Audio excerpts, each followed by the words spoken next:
सान्या भारती और आप देख रहे हैं बिहारी खबरें। बिहार में फिर फूटा कोरोना बम। 709 नए मरीजों के साथ 15,000 के पार पहुंची संक्रमितों की संख्या। बिहार में एक बार फिर कोरोना बम फूटा है और 709 नए मामले आने के साथ ही सूबे में कोविड-19 से संक्रमित मरीजों की संख्या 15,000 के पार पहुंच गई है। शनिवार दोपहर 2 बजे तक जारी स्वास्थ्य विभाग के आंकड़ों के अनुसार अब तक बिहार में 15,039 मरीज पार कर गए हैं। हालांकि इनमें से 10,251 मरीज ठीक भी हो चुके हैं, जबकि 109 कोरोना मरीजों की मौत हो चुकी है। आज मिले संक्रमितों में सबसे अधिक पटना में 133, भागलपुर में 75, नवादा में 69, जमुई में 39, गया में 38, मुजफ्फरपुर में 38, सारण में 27, समस्तीपुर में 24, गोपालगंज में 23 और सहरसा में 20 संक्रमित पाए गए हैं। बिहार में महिला सुरक्षा को लेकर जल्द लॉन्च होगा मोबाइल ऐप, डीजीपी ने दी मंजूरी। बिहार में महिलाओं से जुड़े अपराध के मामले लगातार सामने आ रहे हैं। इस पर लगाम लगाने के लिए राज्य के एक युवक ने अनोखी पहल की है। इस युवक ने महिला सुरक्षा को लेकर एक मोबाइल ऐप बनाया है। फर्स्ट इमीडिएट रिस्पॉन्स नाम के इस ऐप को किसी भी एंड्रॉयड फ़ोन में आसानी से डाउनलोड किया जा सकता है। इस ऐप की खासियत यह है कि इसको क्लिक करते ही महिलाएं पुलिस कंट्रोल रूम से संपर्क में आ जाती है, जिसके बाद ऐप पुलिस कंट्रोल रूम से ही आपके लोकेशन, नाम और एड्रेस की जानकारी पहुंचा देता है। इस ऐप में एक बार हेल्प का बटन क्लिक होने के बाद अगर आपका फ़ोन बंद भी हो जाता है तब भी यह ऐप काम करता रहता है और आपके लोकेशन की सूचना पुलिस कंट्रोल रूम तक भेजता रहता है। एक ही परिवार के 25 लोगों को हुआ कोरोना, मचा हड़कंप, डीएम ने दिया ये ऑर्डर। एक ही परिवार के 25 सदस्यों को कोरोना पॉजिटिव पाए जाने से दहशत फैल गई है। बताया जा रहा है कि कुछ दिन पहले इस परिवार में एक समारोह हुआ था जिसमें कई लोग बाहर से भी आए थे। इनमें शामिल कुछ सदस्यों की रिपोर्ट झारखंड के लोहरदगा में पॉजिटिव पाई गई थी, जिसके बाद परिवार के सदस्यों ने स्वास्थ्य विभाग को सूचना देकर जांच करवाने का आग्रह किया भी था। अब टूनेट जांच से परिवार के 25 सदस्य पॉजिटिव पाए गए हैं। इनमें से कई लोगों में सर्दी, खांसी और बुखार के लक्षण भी पाए गए हैं, जिन्हें बोधगया में आइसोलेट किया गया है। बता दें कि जिले में कोरोना मरीजों की संख्या 300 के पार हो चुकी है। बोधगया में अमरबीघा में एक परिवार के 25 सदस्य कोरोना पॉजिटिव पाए गए हैं, जिसके बाद हड़कंप मच गया है।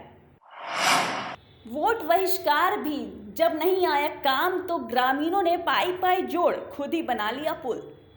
कहते हैं ना, जब इंसान अकेला होता है तो मुश्किलों को पार करना कठिन लगता है, मगर जैसे ही उस मुश्किल को सामूहिक रूप से लोग सुलझाने आते हैं तो बड़ी से बड़ी चुनौती घुटने टेक देती है।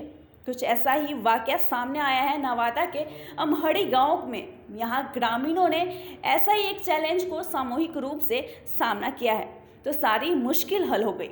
सामूहिक की ताकत दिखाते हुए श्रम साधने की ये कहानी सीधे उस सिस्टम पर भी चोट करती है जो हर चुनाव के साथ ही हमें आश्वासन की घुट्टी तो पिलाती है पर कभी समस्या का समाधान नहीं करती। दरअसल अमहड़ी गांव को दशकों से एक अदद पुल की दरकार थी, लेकिन उसे सरकार नहीं बना पाई। फिर लोगों ने सामूहिकता की ताकत का एहसास हुआ और कई सालों तक पैसा इकट्ठा कर पुल का निर्माण खुद ही कर डाला। रविवार तक पूरे बिहार में होती रहेगी बारिश। इन 6 जिलों के लिए रेड अलर्ट। बिहार में मानसून सक्रिय है और लगातार बारिश से जनजीवन अस्त व्यस्त हो गया है। एक बार फिर मौसम विभाग ने पूरे राज्य में अलर्ट जारी कर दिया है। मौसम विभाग के अनुसार बिहार में मानसून पूरी तरह से सक्रिय है और आज भी कई जिलों में भारी बारिश और वज्रपात की संभावना है। बिहार के मध्य और उत्तरी भाग में रविवार तक के लिए भारी बारिश और वज्रपात का रेड अलर्ट जारी किया गया है। मौसम विभाग ने जिन 6 जिलों के लिए रेड अलर्ट जारी किया है उनमें पूर्वी चंपारण, पश्चिम चंपारण, सीतामढ़ी, मधुबनी, सुपौल और अररिया है। यहाँ भारी बारिश और बिजली गिरने की आशंका जताई है। शेष 32 जिलों के लिए ब्लू अलर्ट जारी किया गया है। बिहार में कोरोना जांच रिपोर्ट के लिए अब नहीं करना होगा इंतजार, सिर्फ आधे घंटे में मिल जाएगी रिपोर्ट। बिहार में कोरोना संक्रमितों की पहचान अब महज 15 से 30 मिनट में हो जाएगी। वही सबसे बड़ी बात यह है कि इसके लिए संक्रमितों को लैब तक आने की भी जरूरत नहीं होगी। दरअसल पटना समेत राज्य के सभी जिलों में अगले सप्ताह से कोरोना की जांच रैपिड एंटीजन किट से शुरू हो जाएगी। इसके लिए ICMR ने राज्य में मुख्य सचिव को 1 जुलाई को पत्र लिखा था। उस पत्र के आलोक में स्वास्थ्य विभाग के प्रधान सचिव ने सभी DM और सिविल सर्जन को रैपिड एंटीजन किट से जांच शुरू करने का निर्देश दिया है। उन्होंने कहा कि 1 हफ्ते के भीतर BMMICL के माध्यम से सभी जिलों में ये किट उपलब्ध करा दिया जाएगा। मास्क नहीं पहनने वालों पर दिखाई सख्ती, वसूला गया जुर्माना। बिहार में कोरोना के बढ़ते मामलों को देखते हुए 11 जिलों में लॉकडाउन लगाया गया है। कोविड-19 के मामले के बढ़ने के साथ ही पटना जिला प्रशासन की भी चुनौतियां बढ़ गई है। लॉकडाउन को प्रभावी बनाने के लिए जिलाधिकारी कुमार रवि ने सख्ती से निर्देश दिए हैं, जिसके बाद पटना में सघन जांच अभियान शुरू किया गया है। राजधानी में शुक्रवार को चलाए गए अभियान के दौरान कुल 390 व्यक्तियों से 19,500 रुपये जुर्माना वसूला गया।